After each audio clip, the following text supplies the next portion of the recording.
ఇవాళ వీళ్ళు ఇవాళ ఢిల్లీకి పోతాడు, పెద్దన్న అంటాడు, ఢిల్లీకి పోతాడు, మీ సహకారం కావాలంటాడు, గల్లీకి వస్తాడు, విమర్శిస్తాడు. అంటే రెండు నాలుకలు అబద్ధాల కోరు తప్ప, ఫక్తు రాజకీయాలు తప్ప తెలంగాణ రాష్ట్రాన్ని బాగు చేసుకోవడం సోయి మాత్రం వీళ్ళకి లేదు. ఇవాళ తెలంగాణ ప్రజలలో ఒక గొప్ప చర్చ జరుగుతూ ఉంది. 10 ఏళ్ళు వాళ్ళని చూసినాం, ఇక లాభం లేదు. సంవత్సరంన్నర వీళ్ళని చూసినాం, వీళ్ళ పని అయిపోయింది. భారతీయ జనతా పార్టీ జిమ్మదారి కలిగిన పార్టీ, బాధ్యత కలిగిన పార్టీ, ప్రజల కోసం ఆలోచించే పార్టీ. మోడీ గారు సబ్కా సాత్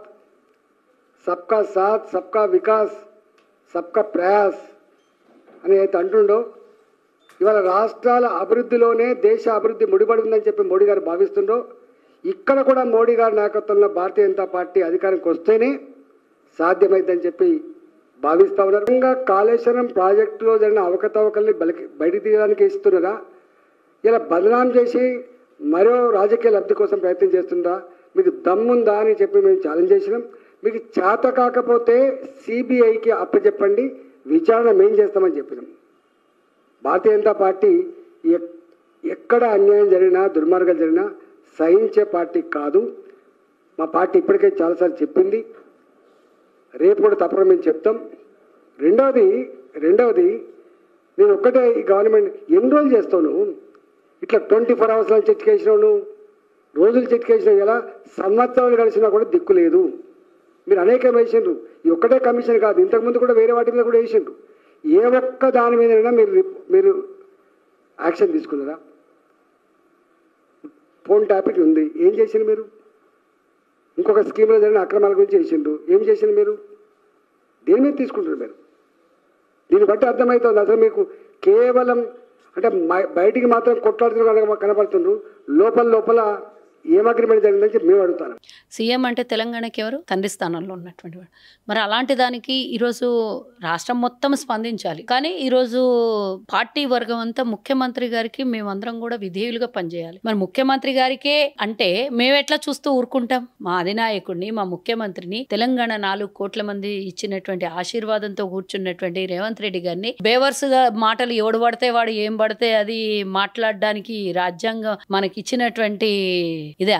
నీకు గెలిపించిండ్రు ప్రజలు, సమస్యల మీద మాట్లాడు, దాని మీద ప్రశ్నించు, కావాలంటే వ్యతిరేకించు, లేదంటే ప్రశ్నల రూపంలో తిట్టు. గాని ఇష్టం వచ్చినట్ల నోటికి వచ్చినట్ల కూతలు కూస్తే చూస్తూ ఊరుకుంటారా? అందుకనే కుక్క కాటుకు చెప్పు దెబ్బ అన్నట్టుగా నిన్న జగ్గారెడ్డి గారు మంచిగా వాత పెట్టిండు. మళ్ళొకసారి ఇట్లాంటి వెధవలు ఎవరు కూడా వచ్చి ముఖ్యమంత్రిని తిట్టే సాహసం చెయ్యకుండా బాగా వాతలు పెట్టిండ్రు.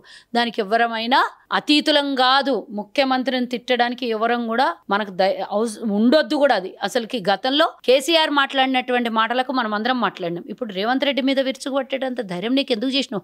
ఆ పార్టీలో కేసీఆర్ మాట్లాడినప్పుడు ఎందుకు ఏం మాట్లాడకపోతేవి?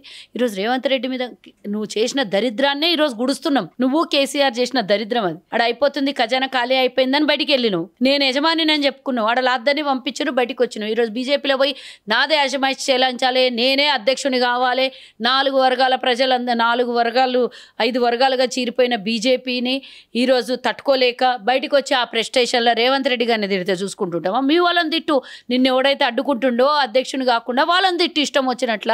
లేకపోతే వాళ్ళు ఇన్ని రోజులు ఆడ సామ్రాజ్యం ఏర్పాటు చేసుకున్నాక నేను పోయి నా సామ్రాజ్యం కేసీఆర్ది ఎట్లయితే నేను ఓనర్ అన్నవో ఆడపోయి బీజేపీని ఓనర్ అంటే వాళ్ళు ఊకుంటారా? వాళ్ళు కూడా ఎంత లోపల వార్తలు పెడుతున్నారు.